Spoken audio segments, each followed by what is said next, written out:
Lisa? Yes. Often there's talks about something which is always present, a kind of background. Yeah. But you don't talk about it. No, because who would know that? It's told that is what you are. Well, yeah, that's just because it's easy to be able to talk like that. Yeah. Okay. Like, even me, like I'm like, there is something here which you always are. I do say that, but it's more immediate than that, a background. It is everything.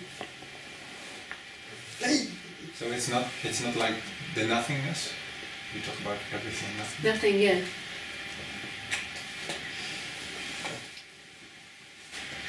You can't see the background. How would you see a background? And what would be separate? What would be a separate background?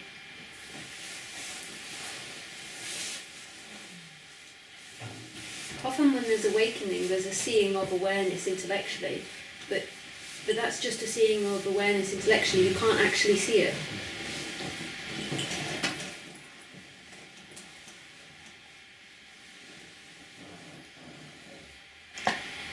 I don't know, in a way, in the full experience,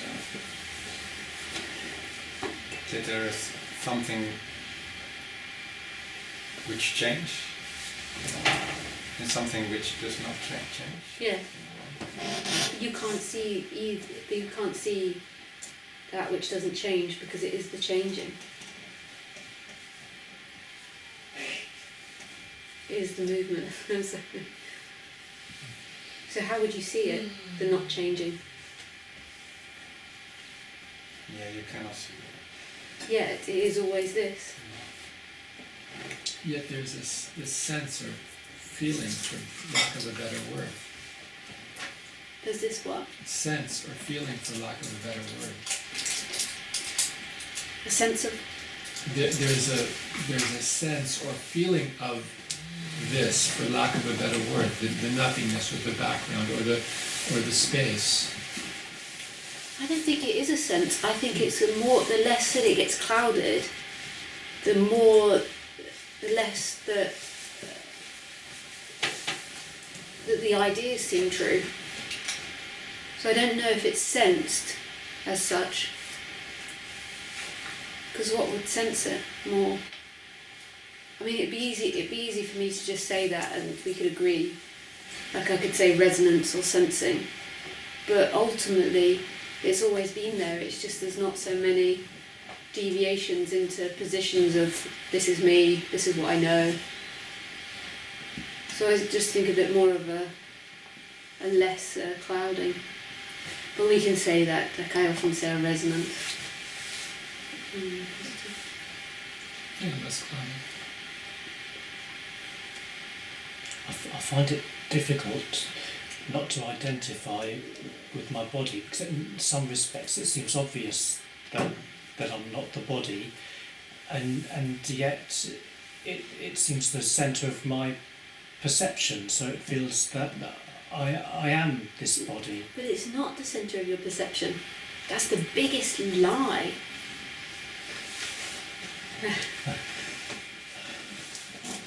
I feel like I reside in here. But what's that?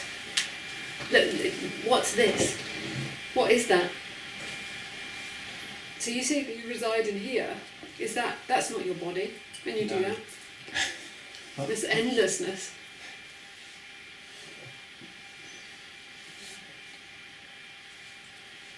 There's a quick imagination of your head, and then there's an inside the head, but it's not. When you even do this, there's nobody there. There's no body.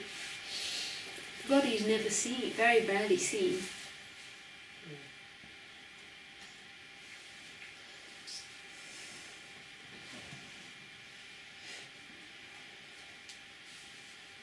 What is actually that endlessness you talk about? Because that isn't seen either. No.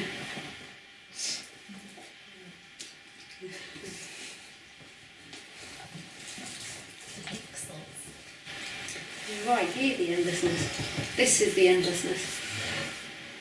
The position of the person is I'm sitting here watching, and this is my limitation, and the world is out there. But where's the divide? Only in the person that thinks it knows something. There's nobody that knows anything. There's just boundlessness, which is everything, and everything is nothing. Everything is no thing. It's not a thing. All things are constantly moving. Energy is constantly changing, just like this.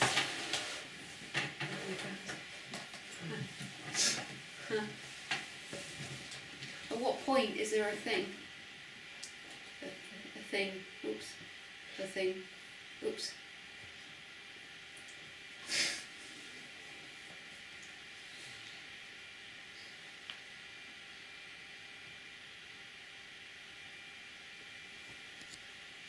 Yeah, but is that what you mean with nothing? Not a thing? Yeah. Not a thing. No thing. Yeah. You've got an imagination of no thing, haven't you? Yeah, well, the As, word... as blackness or something. Yeah, or a void, or Yeah. space. Yeah. But this is space.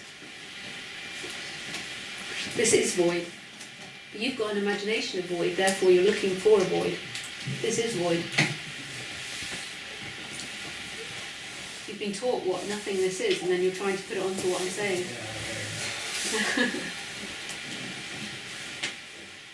I feel like my intelligence lies here. I'm understanding everything from something inside here. Yeah?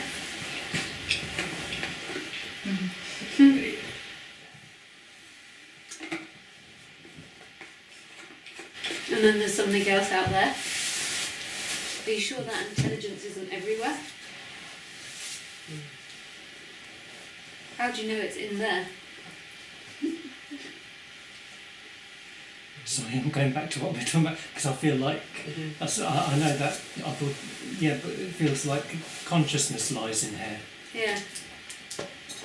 And where's in here? Where's in here? There's actually no difference from out there and in here.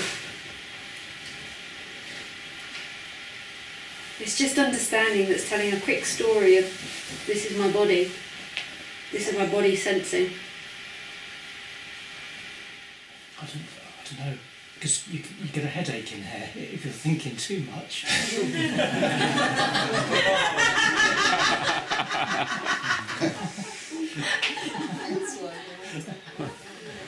That's it. Stop thinking. Just can't do it. Headache, therefore I am.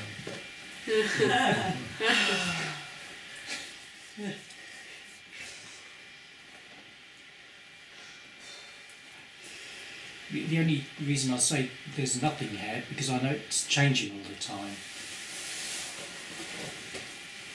And it's illusory because I can be identified with the thinking process, which is slow. And where is that thinking process happening? In here. You're so sweet. Are you sure? Where is a thought exactly now? So you're thinking of this word. It feels it's in here somewhere. Are you positive? Yeah.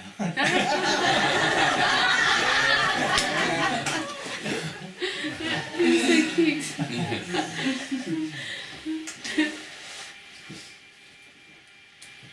Are you positive that the thought isn't happening out here?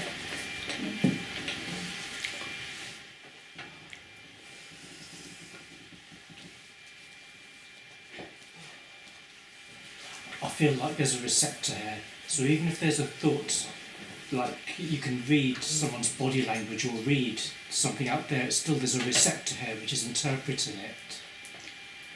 Yeah.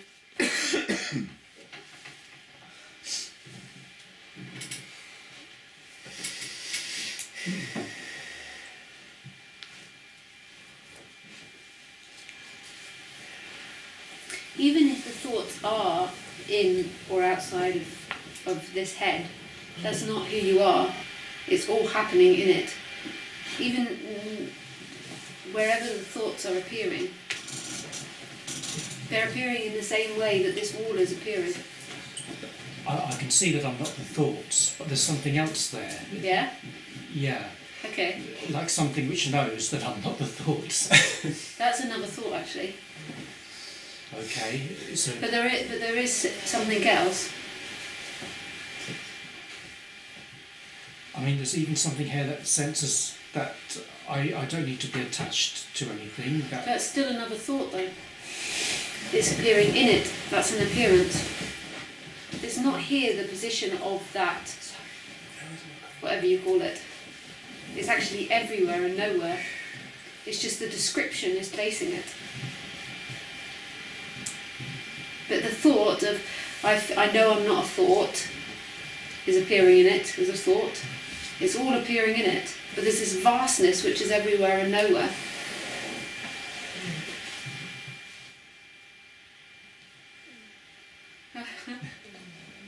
You're also saying there's no here and there.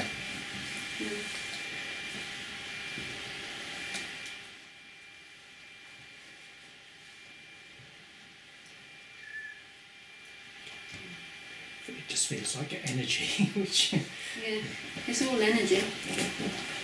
So there's not a your energy different from the world.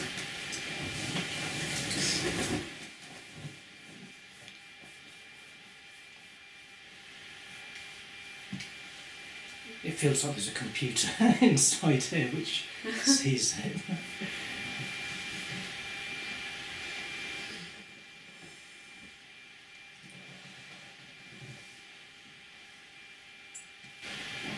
Isn't that only at the moment when you look at it appear? What do you mean, only when I look at it? Well, it's what I sense with myself. I was thinking, and it was kind of woolen everywhere.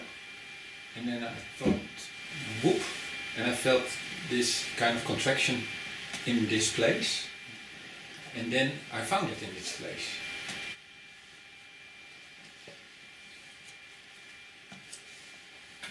What I mean to say is maybe there are also moments when you not feel that you're thinking it's here. Oh, that's my phone.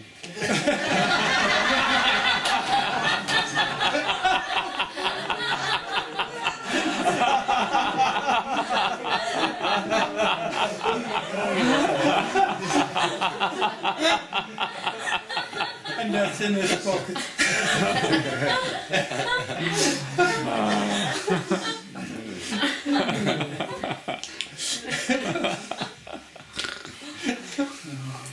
What is Yeah. what is a miracle? Like, I had a teacher. Concept. Like, I had a teacher, he was an alcoholic, and his liver was totally... There's no better of being an alcoholic or not. No, but he was going through operation, his liver was totally damaged Yeah. with the alcohol. And then it got better, that's not a miracle. And then he realized that he didn't had to do the operation because he realized I'm not the body, and then it was, is that concept? I don't know what that is.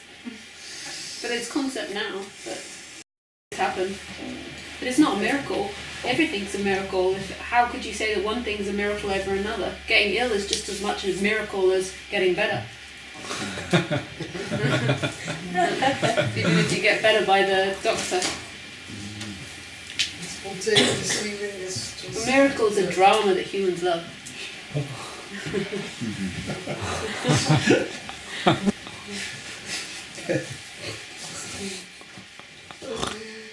And back to Schumann. Very good.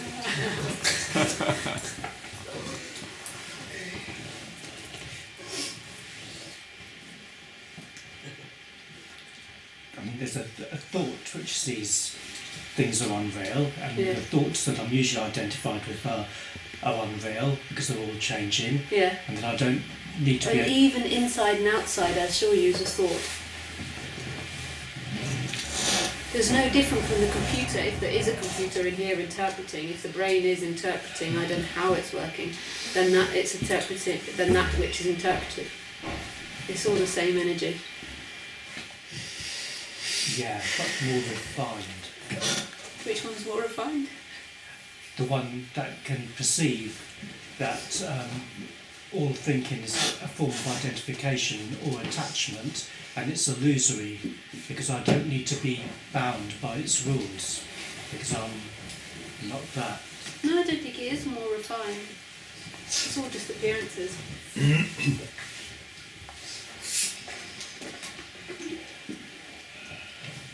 But isn't it a perception to realise that I don't need to worry? That's an attachment. But it doesn't make it, it's not more refined worrying or not worrying. It's only more pleasurable for the person that's worrying. Or more pleasurable for the person who's seen through it. Yeah, and the person that's seen through it is the same person that doesn't want to worry. Yeah. It's just thought energy that's taking a position with me.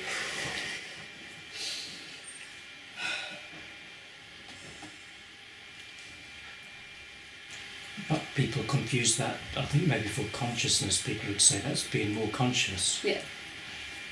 Yeah. There's no more conscious like that. Yeah. It's just all appearances.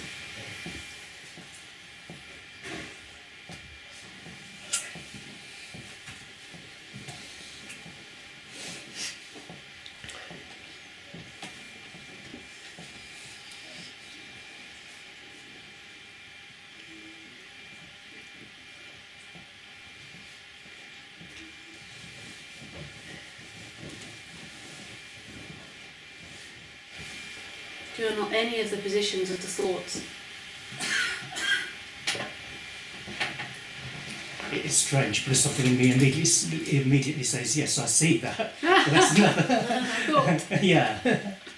No? And it also argues that, but it's more, Refined. it feels more healthier to the body, you know. Well, when you're not maybe, so yeah, maybe it feels more healthier, but that's not what we're talking about. Yeah. It's more healthier not to worry. Yeah. It's more pleasurable not to be negative, but that's not what we're talking about. But it is another form of thought energy, Yeah. yeah. Just because you're not thinking in a clog or not thinking in such an unconscious way. It's just still a thought. And we have this status thing, like that is superior. Yeah. And it's not. But it will be more pleasurable. The experience of the story of the person will be nicer if it's less negative, if it worries less. But that's not what we're talking about here. Yeah. Still all for somebody in a story, in a position. We're talking about this boundlessness, which is everything and nothing.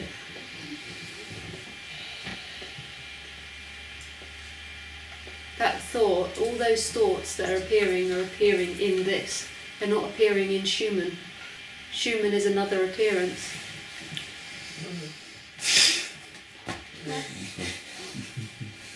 Oh, it feels like it's Feels like it's in there, but it really isn't. So you're saying it's everywhere? Everywhere. But how do you know it's in there?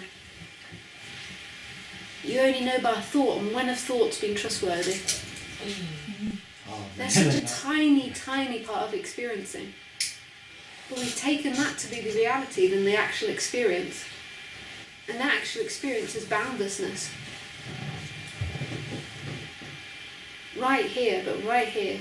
Not something you're interpreting, just the intimacy of what is. There's no sensed and sensing. There's no seeing and seen. There's no hearing and heard. That's all an interpretation.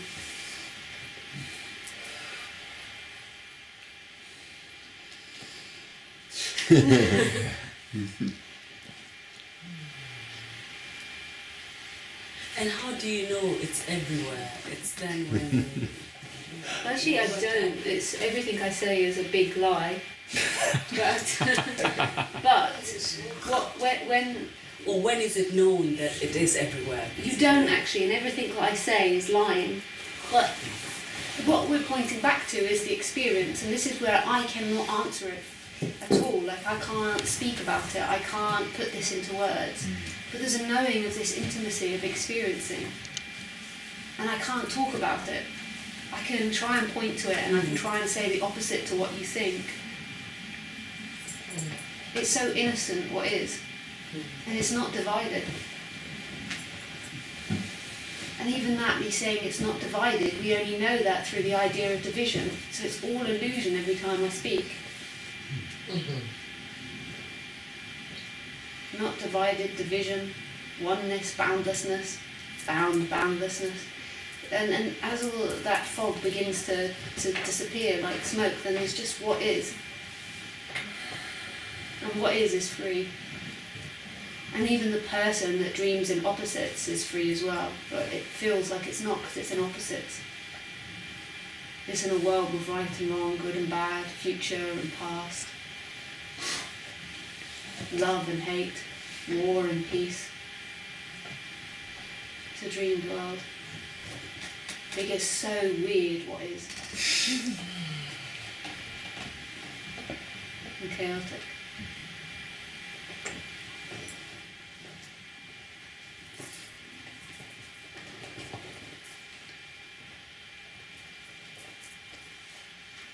But I'm a big fat liar. Well, slim maybe. Well, next to neo fat. It's all relative. And then at the same time you can say I'm not a liar because I'm like a bird singing the bird. Like, we don't call the bird a liar. But the meaning, like the fact that I'm implying it has meaning or truth is a lie. It's like a bird.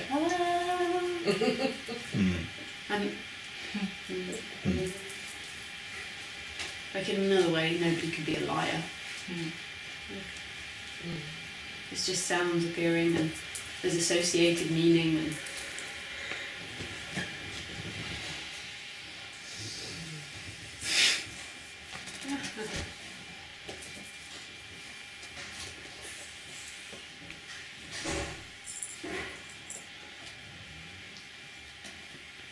Are you understanding what you're speaking, or you don't No. care? No. It's responding.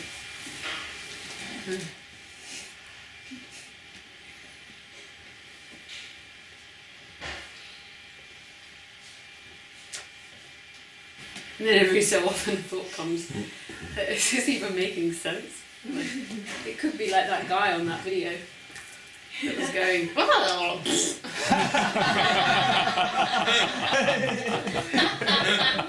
then every so often I see the heads like,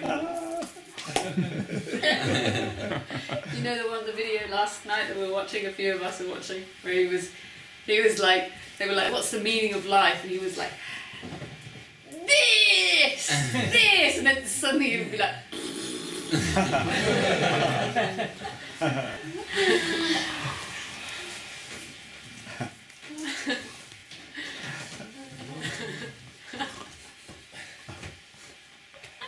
we have to watch it now, don't we? Yeah.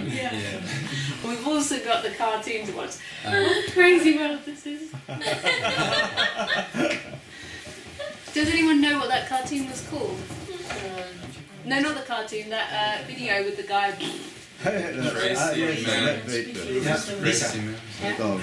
Crazy man speaking wisdom. Words of wisdom from an unexpected citizen. Just YouTube. Crazy man. Words of wisdom from an unexpected Jerome's absolutely right. You wrote it down. What's right? Oh yeah. What of an unexpected person? Voilà, unexpected. Alors, attention. And to live in a mystery, and to find purpose, and to live in the now. Magic. Now. It's because the TV's in the way. I. What's your most adventurous memory?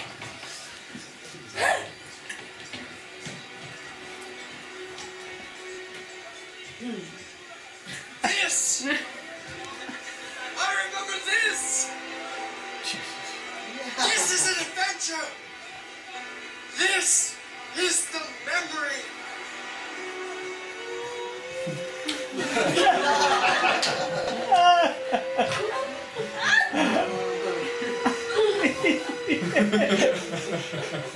What advice do you have for younger generations?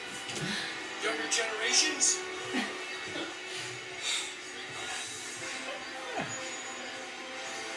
Live in the moment! Don't get old! Don't judge people! Because you can't be free if you judge people! Love now! Create! Inspire!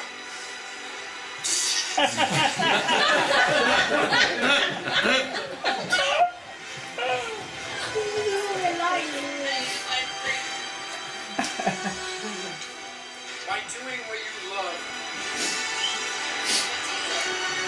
This, the moment. Love now. It repeats.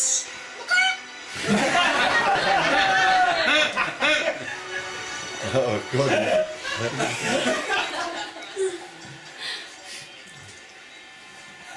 That you're already doing. You're always doing what's in your heart. You can't get away from your heart. Because life is a paradox. It's a mirror of confusion. So, love now. I love all of you.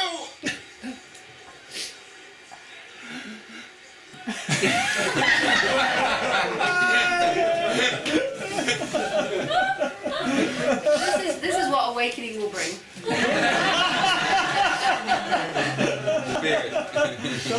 This is the destination.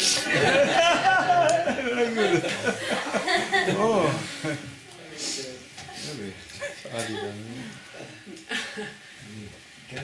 What was it called?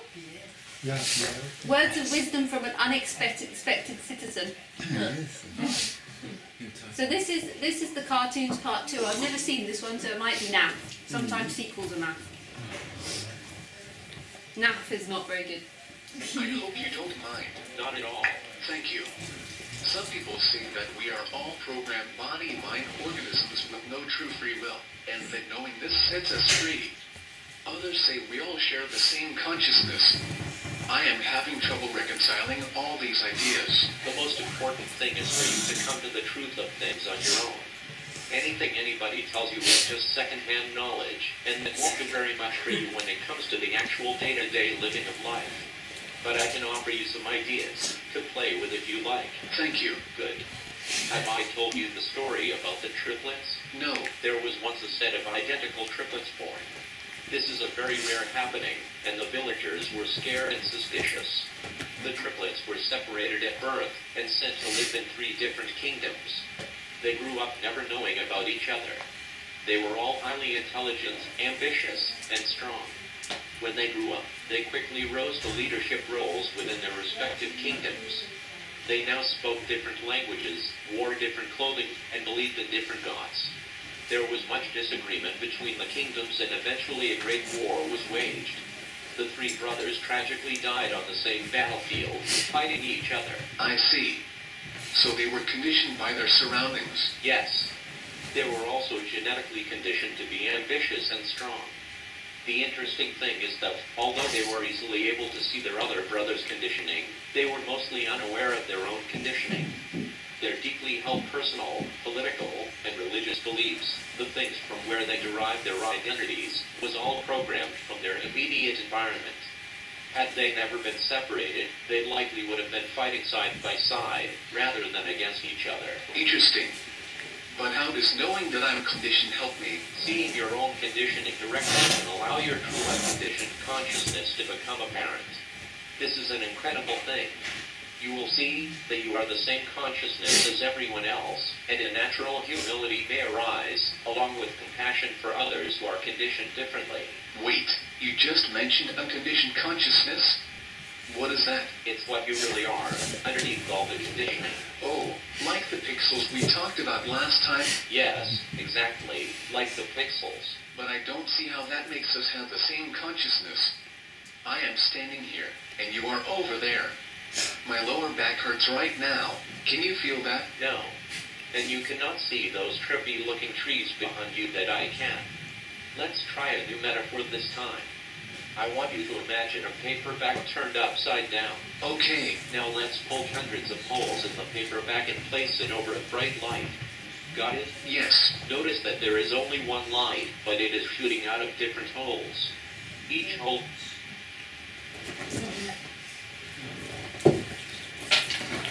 Absorbs light.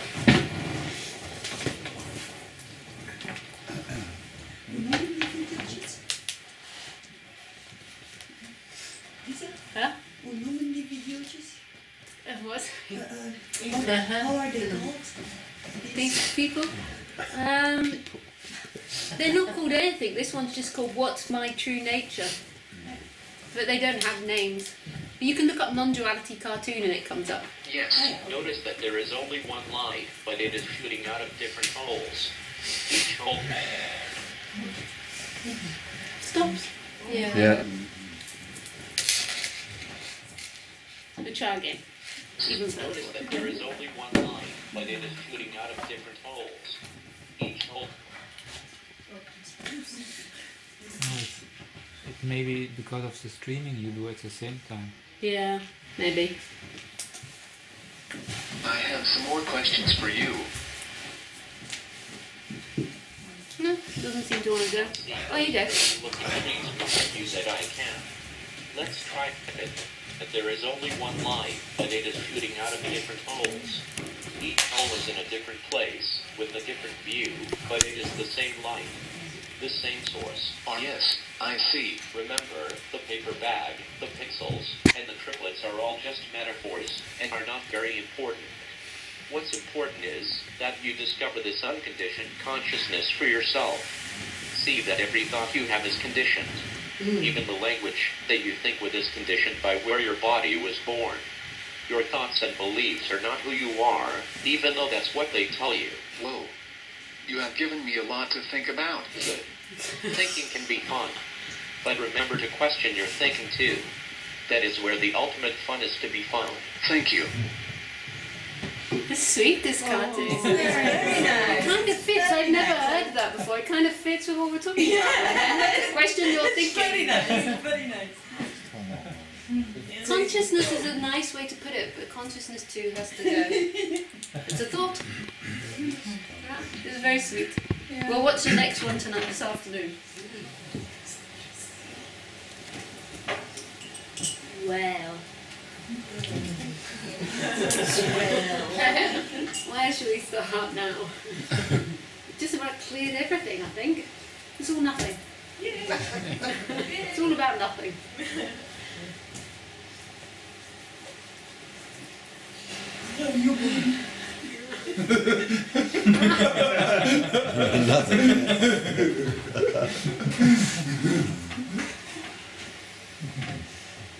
But who's saying nothing? Well, what do you mean? It's just happening. Yeah. It's just happening. You could say it's like that. You could say this is speaking, but then ultimately, who is speaking? Who is it that makes these words? Who is it that puts the impulses in the body? Who is it that created the brain, or the light, or the smells, or the water that the body needs? Not even who, what? What? What is going on?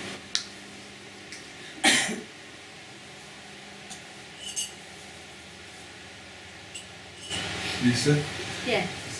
Maybe, probably not directly the domain you were want to talk about, but I was talking last night about being in a group and communicating, and sometimes it can be experienced here as frustrating that there's only this small talk. Almost everything is like small talk, and it feels so distant.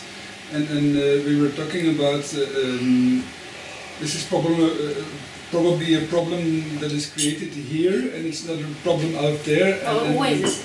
It always is. It always is. Every problem is created. The only problems that is the person. Yes. That's the only problem, is the person. But yes, carry on. No, actually, yesterday I was trying to examine, and not only yesterday, probably all my life, aren't there any other ways to be together, almost like in communion? No, because you're looking at the problem and then trying to fix it out in the flow of life. The problem is always the person that's interpreting it. I know that feels so funky sometimes. There's an energetic reaction and discomfort when sitting at a table and we're all talking about nonsense or something, or makeup, and there's a feeling maybe of feeling alienated or uncomfortable. The only problem is the person that's interpreting it. It's never the flow of life. So it's never about having a perfect society or having a perfect communion or changing anything. This is exactly as it's meant to be. This isn't going wrong. The mind so quickly goes to look to things to fix it, because if it can fix things, then it believes that it can do something. If it's about, I'm the problem, then... But then it can try and start fixing itself, and then gets into spirituality and tries to fix itself, and then it's just the opposite projection, which is the same thing. It's just the world's out there and I'm in here, but it's the same thing. Whenever I experience discomfort in my life, that would be the place I experience it. And that is why I'm so very much drawn into nature, because it of course does not happen there.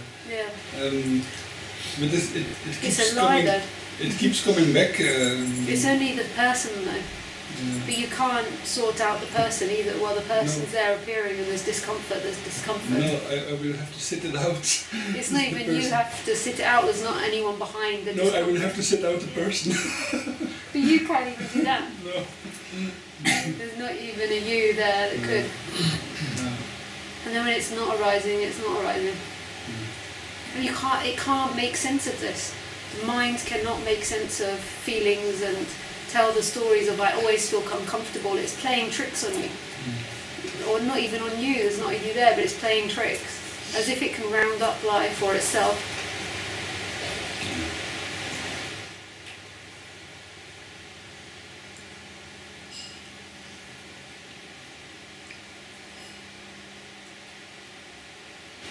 If there's discomfort, there's discomfort. That's it. My mind's like, hang on. Hang on. And you can see so clearly how the activity is always being looking to fix that discomfort, and it's impossible. Well, there's discomfort, there's discomfort. Let's end off.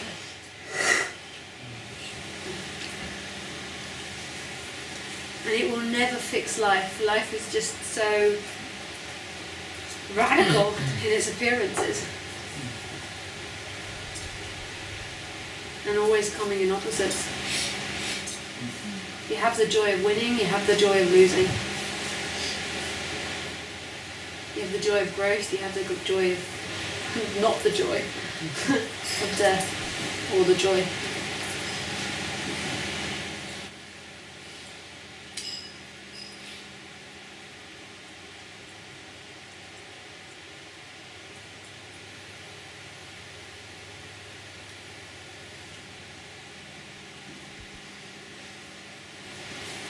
It is really the unbearable lightness of being. That's what it's about. Have you read that book? Yes, I did. That's exactly what it is about. I love that title. Yeah, it is. Yeah. The unbearable lightness of being. What a great title. Yeah.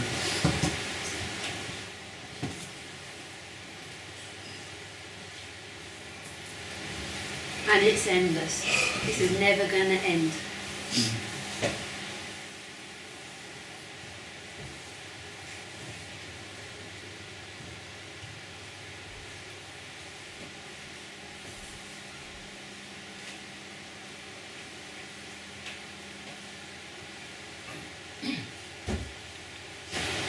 How do you know it's endless? I don't.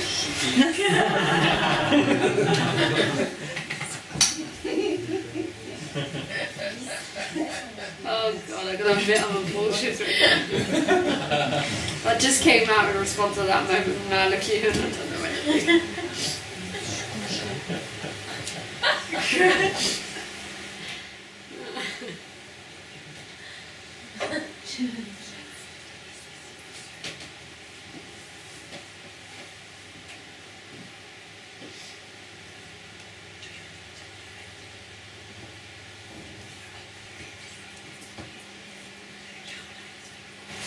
I guess that's one thing my mind finds a little bit confusing is you're talking about a lot of this stuff, Yeah. and you're saying things like it's endless, it's this, it's that, or whatever, and the thing is, where is this coming from? It's not a knowing, it's not an experience, it's not a sense, but why would someone even say these things? No. But why talking about makeup and nail varnish and food? Why any of it? Well, food keeps the body alive. There's certain practical things around the things you just mentioned, but anyone asserting that things are endless and it's just this and it's just happening or any of it, you know, where is this coming from? If there's no experience that it's coming from, how can this even be said or shared, or why even? It's just like a blank hole. And there's little things come out like this black hole, which is like a magic hat, and things just pop out. And it's sometimes the mouth, things pop out of the mouth. But that's what's happening there, right? Yeah. Gives the appearance of somebody linear. It's always, well, sometimes doesn't, most of the time does, it gives its appearance of someone linear.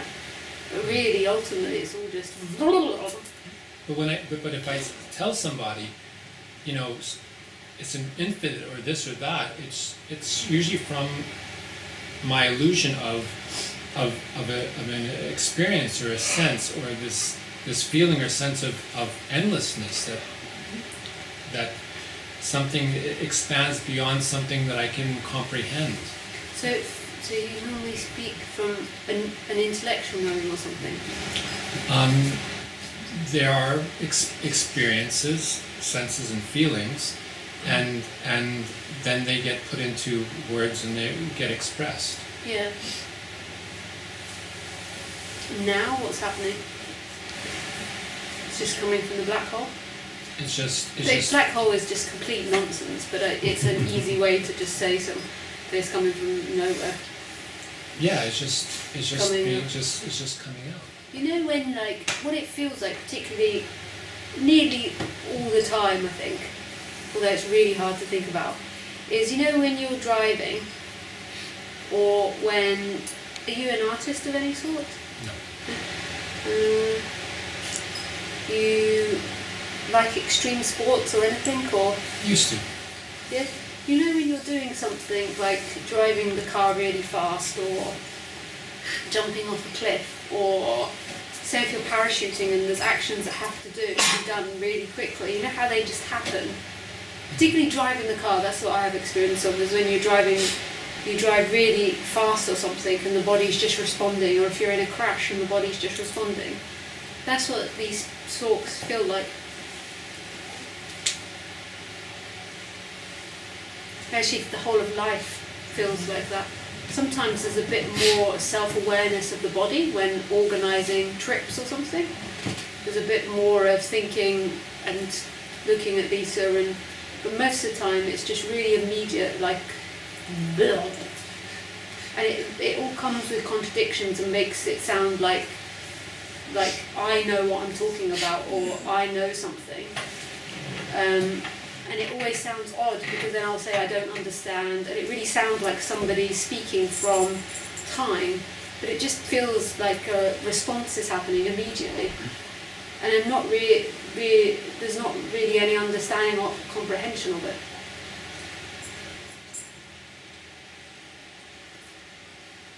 It's like driving the car.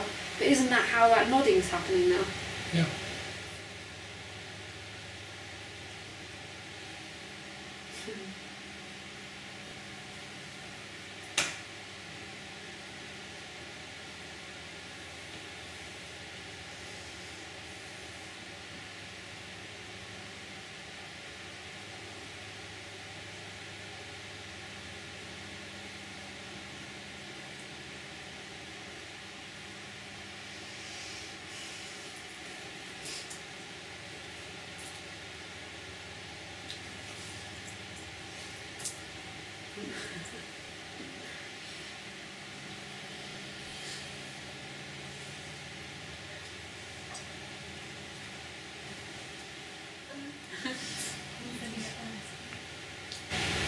You don't have a sense that you're observing. No. It's just you're part of what is happening. Yeah, it doesn't even feel like I'm part of what's happening, it's just what's happening. And there's not a barrier anymore between the things and the observer and observing. It's like love, really. Not in a feeling way. Because it's just intimate. You couldn't find the difference between that which is looked at and the looker. So everything is just as important as Lisa. But if there was a machinist, these are machine gunners. These would probably be like, whoa. But everything is just as important.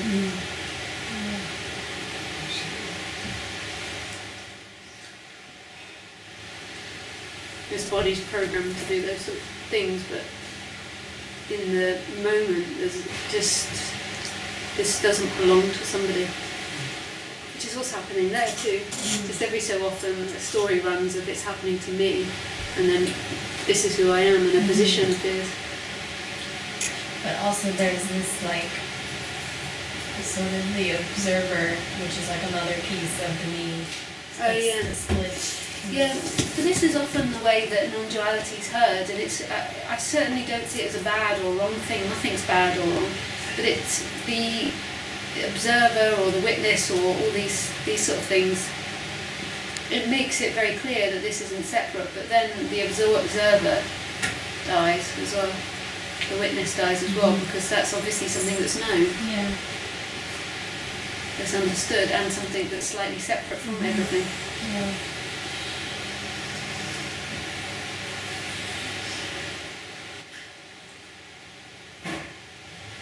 So because it is understood, less attention goes towards it, and because of that, it's disappearing or I don't know how it works. evaporating. I don't know how it works. But it's often that's what's heard first of all is the witness or the observer, or like you are awareness, and those sort of things. It makes it easier to talk about and more logical. Just the first. But I really don't know how this works. But what tends to happen is a hearing of non-duality, and the energy stops going into that person. But I've met people where that's not the case, and then I've met people where they didn't even hear non-duality. I really don't know the way it works.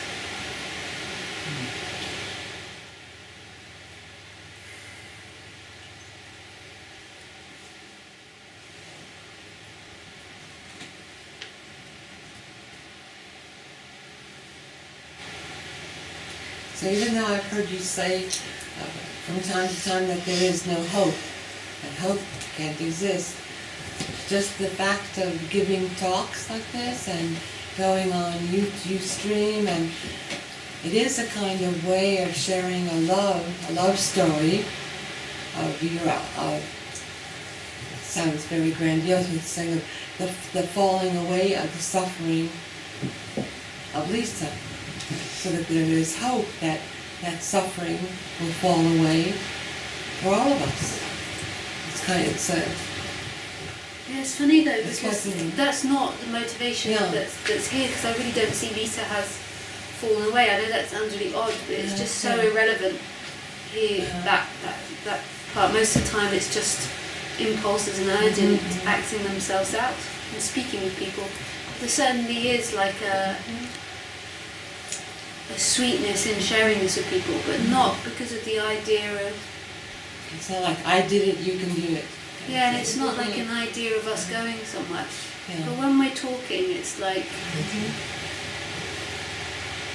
There's a melting. It's very sweet. But it just happens. I really don't have the idea that I've fallen away and got something to teach you guys. It's really funny, that idea. But you could say there was a moment in this illusion of time, space, where suffering in this body, mind mechanism decreased, and and the farther you get away in the illusion of space from that story becomes very vague. Yeah. Like it almost didn't happen. And and it just seems so, it seems like these images and smells, and I can vaguely see. But when I'm speaking to you, that's not there at all. But it's from there, from that space of where the me fell away. So there's this openness or this spaciousness from which what you say maybe arises. Because you're not trying to convert anybody or help anybody. It's just coming from a space, it seems, that exists because there was an end to suffering at one point. Yeah. I guess that doesn't matter to know why either. Yeah, it's just got no juice in that issue for me. Right. But I understand that from the other side it might be a little bit interesting to know that something's moved here. Yeah, but there's that kind of hope, huh? You know, if it happened to her, it can happen to me. But it's so funny, this mind is totally not interested in certain things, and then other things it really like... And that's just one that there's just so little juice in that here. Yeah. How it is, huh? Yeah. But it can be juicy for the listeners. Yeah. But that, I'm not sure about that, because if that's so, then this body would speak about it more. No. If nobody in the room has any questions, then no speaking will happen. Or even if people fake questions in the room, this body still won't speak. So I'm not sure if you guys really give a shit about the story of Lisa, because otherwise I would speak about it with you. Well, maybe it's because most of us know it, huh? Oh, right. You got a new group of arbitrary spiritual seekers, huh? Oh, yeah, you probably get a lot of questions about how did it happen to you? And maybe you guys will know. Just because we're veterans, huh? I wanted to know what I saw as a stupid question. Oh.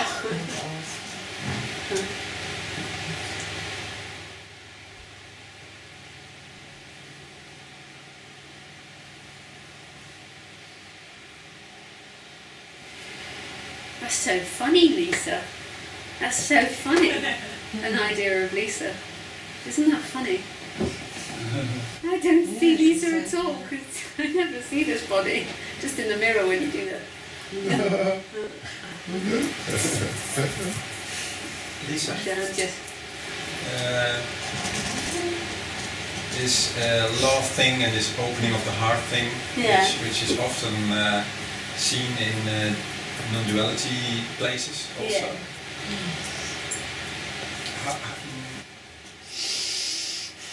How got that mixed up? Oh, what, sorry? How got Well, that mixed up? the thing is with non-duality is... It's always so funny because I know nothing, but here we go. The thing with non-duality is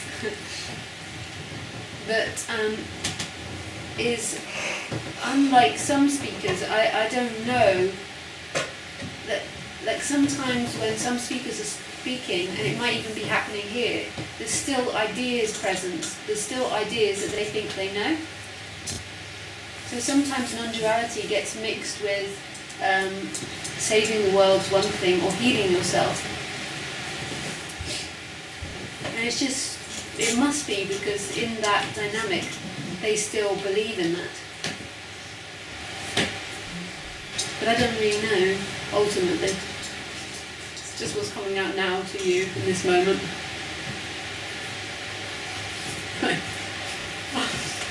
It's all pointless.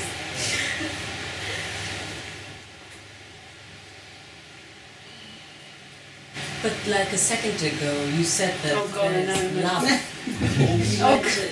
Did you not mention love, like when somebody asked you about love, that so is that the love that you're talking about, like why non-duality? You said love, but not in the feeling. That's what you added. And he said in a heart opening way. Yes. Yeah. Which I interpreted as an emotion.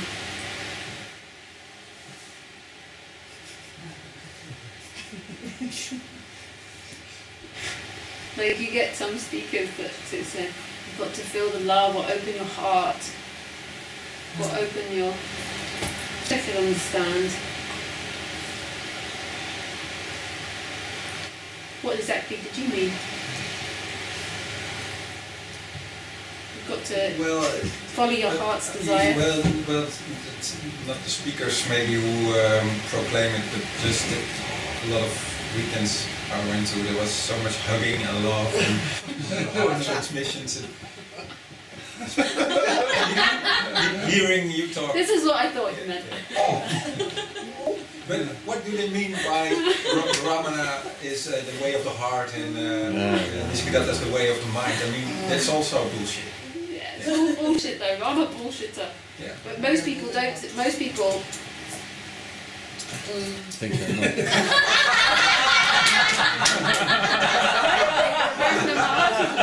Too.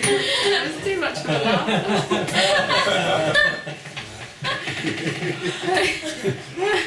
But Ramana Maharshi is also a bullshitter. Everyone is. I know.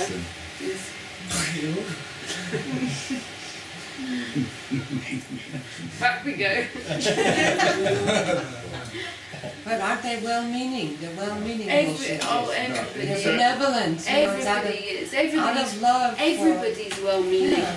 Everybody is. Nobody means to not be well-being.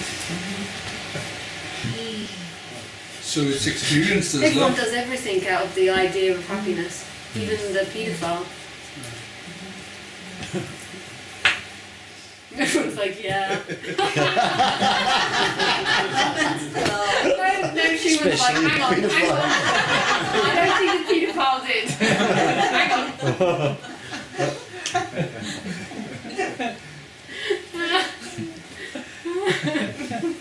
I nearly got away with it. But there's nobody there to have a desire or an intention or a... No. So it doesn't make any sense. Well, no, but I meant like everybody that's speaking, the person is always well-meaning. Every person is always well-meaning. The person, the setup of the person, all the person is, the illusion of self, is somebody that's looking for happiness. That's all they are. There's not a bad person. There's just a looking for happiness, and sometimes that looking for happiness results in disaster for others. But everybody, there's not really nobody's really a bad, there's not a bad person. It doesn't exist. There's a mechanism of looking for happiness, and in looking for that happiness, some weird and funky things happen. I'll be back to that. Like everyone's at a different level of consciousness. We're back to that word, consciousness. Then some would say that some people are deeply unconscious. Those that would manipulate or abuse others to derive their own. But in a way, there's no separation from it, because in order for any body to exist, there has to be destruction of other things for anybody, and it just goes to different extremes. So there's some body-mind mechanisms in their seeking for happiness. They seem to destroy a lot more things, but there's not really a bad person. There's just a functioning playing out.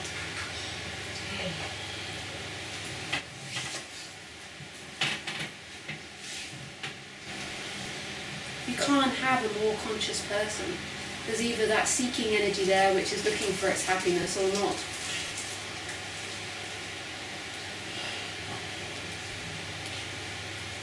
And when that seeker's not there, the reason they say it's selfless, not because you'll see them necessarily die for other people, but just because they're not trying to find their completion in things. So therefore things aren't very important anymore. They're not going to kill for things anymore to try and get it. But while the seeker's there, the main function is to find my happiness. It's just the way it goes. I've got to find because all seekers feel vulnerable and abandoned by God. They've got this sense of abandonment. They've been rejected by life. So they're just trying, all of them, they're just trying to fill that hole. So whether they are the saint or the sinner, it's the same motivation. But then it comes to art, in the sense that, you know, the meaning of art is to put everything in its right place. And some people, in seeking happiness, they don't know the art of it, and they create a lot of confusion and destruction, whereas other people have the art. I think while the seeker's there, it's just got one goal. Whether how delicate or not delicate, how much it destroys, there's not somebody there that's separately destroying stuff anyway. Like, so say if we take Hitler and Mother Teresa helped the growth of humans, but obviously by the growth of humans there will be destruction of other forms. Hitler, I'm sorry, we have to go to this. Always does in every talk. Hitler destroyed humans, and obviously that human destruction would have helped grow other things, because that energy would have turned into something else. No, I think there's a bigger picture, because that's an example of how really people are puppets, and there's a bigger picture. What's the bigger picture? They're both conditioned. Mother Teresa and Hitler are both conditioned entities, and unfortunately they also serve the interests. They're like puppets on a string. There's a bigger picture behind them, who in fact benefits from both Mother Teresa and Hitler. And what's behind them, the bigger picture? Well, also unconscious people, the people in power. They, I think... But aren't they just puppets as well? They are, but they're at least conscious of what's below them.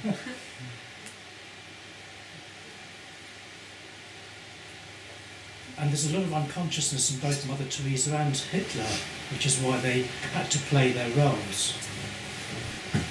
But then who's the big puppeteer of the ones, right, if you keep going back, to say these are influenced by other humans, and then those humans influenced by other humans, and those humans, who's the one that's right at the back of it all? The Big Bang. I have a very nice Alan Watts quote. I mixed it with quotes and Watts.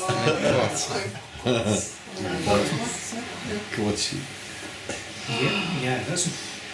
Who's at the back of it all?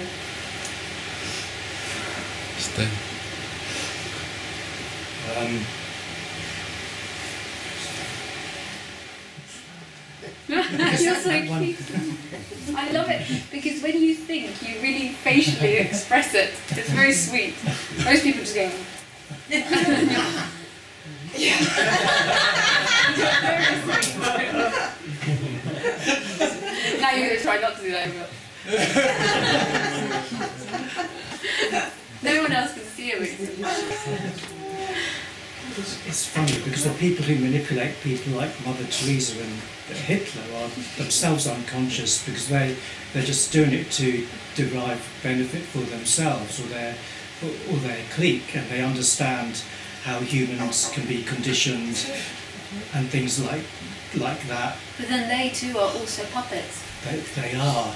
Everybody is a puppet. Yeah. And you're right, you see it's like a flow of energy, like everything affects everything, like it's all a movement of energy. But then who's the main puppeteer? When's the #1 action, the Big Bang? I'm going to read this to you, Schumann. I've never really studied Alan Watts, and just a couple of quotes I found this that I really enjoyed.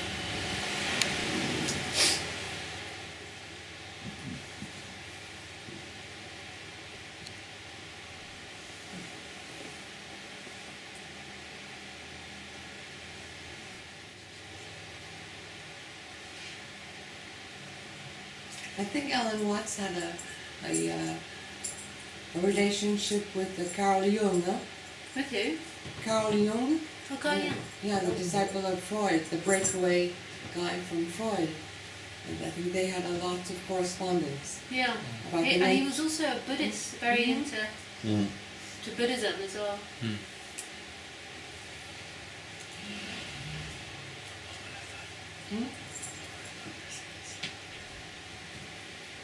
Some do, yeah. I don't. Yeah, notice if it's sticking around like that. Protestant,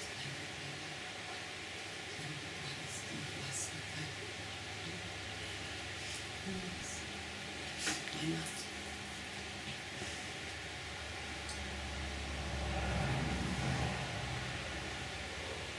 Okay, it's called A Bottle of Ink.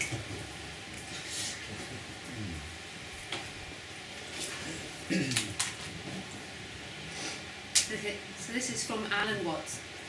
It's like you took a bottle of ink and you threw it at a wall, smash, and all the ink spreads, and in the middle it's dense, isn't it? And as it gets out on the edges, the little droplets get finer and finer and make more complicated patterns, see? So in the same way, there was a big bang at the beginning of all things and it spread, and you and I sitting here in the room as complicated human beings are way, way out on the fringe of that bang. We're the complicated little patterns on the end of it. Very interesting. But so we define ourselves as being only that. If you think that you are only inside your skin, you define yourself as one very complicated little circle, or forget that word, circle on the end, way out on the edge of that explosion, way out in space and way out in time, billions of years ago. You were a Big Bang, but now you're a complicated human being. And then we cut ourselves off and don't feel that we're still the Big Bang. But you are. Depends how you define yourself. You're actually, if this is the way things started, if there was a Big Bang in the beginning, you're not something that's a result of the Big Bang. You're not something that's sort of a puppet on the end of the process. You are the process. You are the Big Bang. The original force of the universe coming on as whoever you are. When I meet you, I see not just you defined as Mrs. So-and-so or Mr. So-and-so. I see every one of you as primordial energy of the universe coming at me in one particular way. I know I'm that too, but we've learnt to define ourselves as separate from it.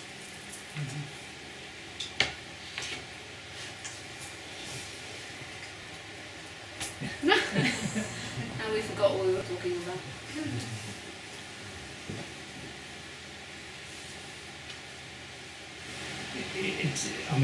It's the truth, but it's the truth.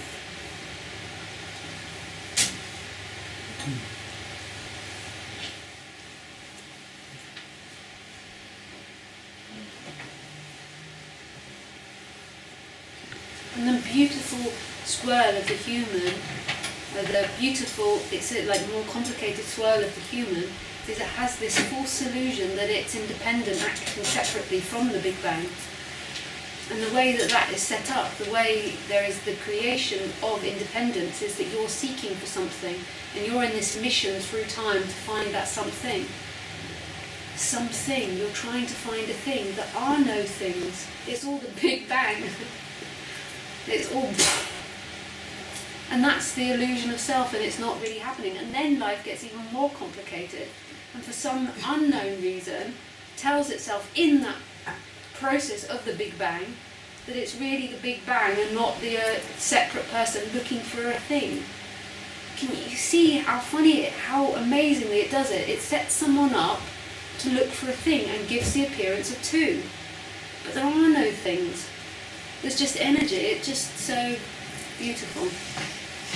Incredibly, yeah, it's just mind-blowing.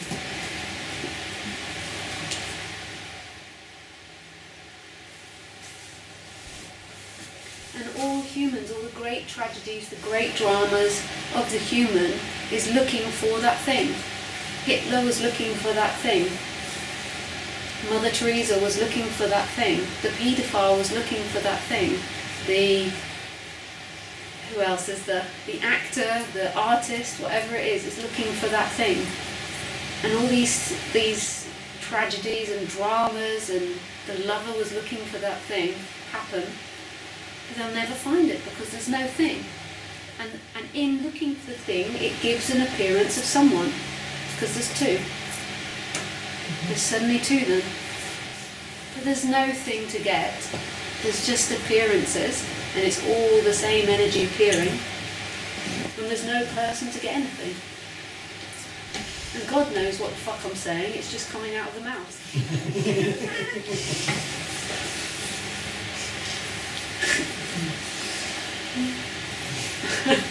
I never knew what the Big Bang was. Well, I don't either. I really don't know what the Big Bang is either. But you speak about it. I know, but I really don't know what I'm talking about. But I really don't know what the Big Bang is. What's the Big Bang? I don't know.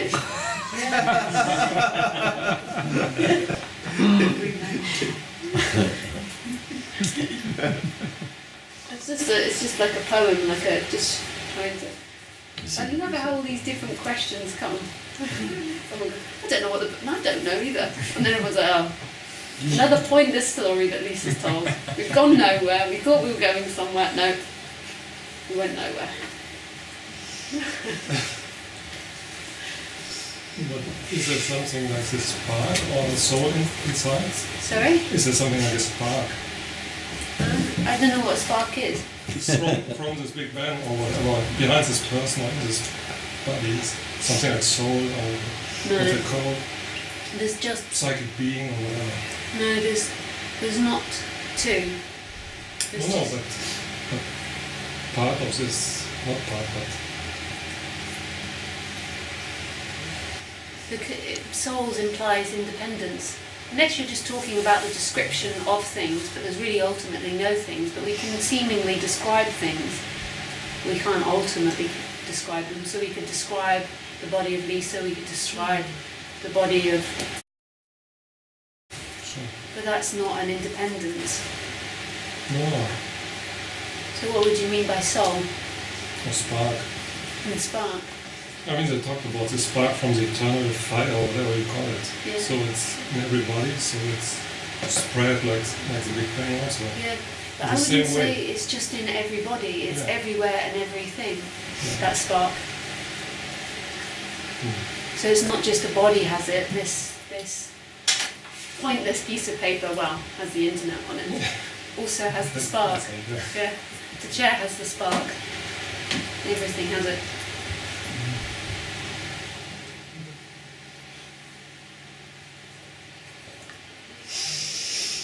Go to the toilet. That's that. I have to go.